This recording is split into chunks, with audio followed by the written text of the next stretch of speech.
नमस्कार, जय महाराष्ट्र, जय शिवराय. आज तारीख आहे 26 जुलै. सकाळचे 10 वाजलेत.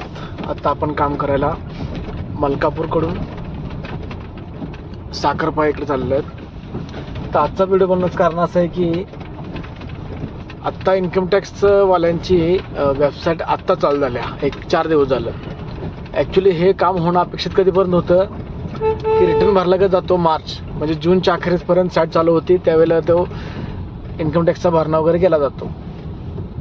आणि ह्या वेळेला यांनी एवढी दिरंगाई केली, अशानं हे कर संकलन कसं करणार. दुसरी गोष्ट, आपल्या जी भारताची लोकसंख्या 140 कोटी, त्यापैकी करदाते आहेत फक्त 7 ते 8 कोटी. आणि बाकीचे लोक आहेत त्याच्यामध्ये ज्येष्ठ नागरिक म्हणा, तर युवा वर्ग म्हणा, लहान बाळ म्हणा, अशी संख्या सर्व पकडून 140 कोटी होते. तर ही संख्या आपली जेव्हा इतर देशांसारखं ज्यावेळेला आपली ही संख्या म्याहून जास्त होईल त्यावेळेला काय तर कामात आपलं येऊ शकतं. तर त्यातल्या जर ज्येष्ठ नागरिक वगळले, लहान बाळ वगळले, तर जो युवा वर्ग आहे किंवा काय हो काय यांच्याकडून ज्यावेळेला कर संकलन होईल त्यावेळेलाच आपला देश कुठंतर आर्थिक सदृश्य होऊ शकतो असं मला वाटतं. आणि याच्यामध्ये एक असा मुद्दा आहे की जो आम्हाला आला अनुभव आहे की ज्या वेळेला याचं भरणा केला जातो इन्कम टॅक्सचा वगैरे, म्हणजे जो नियमित व्यापारी जो इन्कम टॅक्स भरतो, GST भरतो, तो नियमित भरतो, तो न चुकता, कारण त्याला व्यवसाय करायचा आहे. पण असे बाब निदर्शनास आलेले आहे की जी लोक नियमित भरत नाहीत, पण जे लोक नियमित भरत नाहीत त्यांना सरकारमार्फत कर्ज माफ केलं जातं आहे, अनेक सुखसुविधा दिल्या जातात. म्हणजे जो गरजवंत आहे त्याला मिळतच नाही. हे आपल्या म्हणजे ही भारतामध्ये ही खूप चुकीची पद्धत आहे. आता मध्यंतर आपण एक उदाहरण पाहिलं, एका मोठ्या मराठी उद्योजकाला काय तर व्यक्तिगत त्यांच्या आक्षेपोटी प्रतिस्पर्धीने केस वगैरे टाकून त्याला पूर्ण जीवनातच उठवला. म्हणजे राजकीय हेतू ठेवून म्हणा किंवा व्यक्तिगत आकर्ष ठेवून अशी जी कुरघोडी केली जाते, यामध्ये आपला मराठी माणसाचा पाय ओढतो. बाकी इतर समाजामध्ये तुम्ही पाहिलं तर लोक एकजुटीनं काम करतात, व्यवसाय करतात, एकमेकाला मदत करून त्याला आपल्यासोबत नेण्याचा प्रयत्न करतात. पण आपल्या मराठा समाजामध्ये म्हणा किंवा मराठी बांधवांच्या मध्ये म्हणा अशी एकी नाही किंवा अशी एकोपा नसल्यामुळे आपला वर्ग, युवा वर्ग हा एकत्र राहत नाही, व्यवसाय करत नाही. ॲक्च्युली ही महाराष्ट्रामध्ये आपल्या मराठी माणसाने उद्योग करायला पाहिजे आणि त्याच्यानंतर इतर लोक, कारण प्रथम अधिकार हा भूमिपुत्रांना मिळाला पाहिजे, मग तो कुठलाही मराठी माणूस असू दे.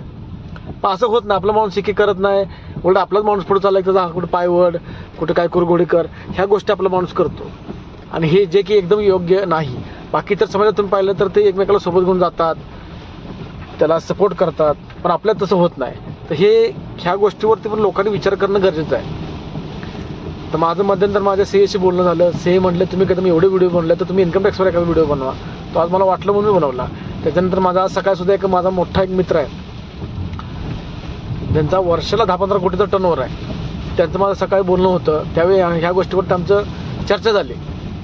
म्हणजे व्यावसायिक माणूस जेव्हा दुसऱ्या व्यवसायाकडे चर्चा करतो तेव्हा ते काय त्रुटी असतात, त्यावेळी काय अडचणी असतात, त्याविषयी त्याचं भाष्य केलं जातं, त्याच्याबद्दल चर्वण केलं जातं आणि त्यातून इतर लोकांनी बोध घेणं गरजेचं आहे, मला असं म्हणायचं आहे. त्यामुळे माझं तर असं मत आहे, चोऱ्या माऱ्या आपल्या देशात भरपूर लोक करतात आणि सगळ्यात याच्यामध्ये सगळ्यात टॉपला आहेत ते राजकारणी, त्याच्यानंतरचे मोठे मोठे बिझनेसमॅन आणि त्याच्यानंतर राहतो तो छोटा मोठा व्यापारी.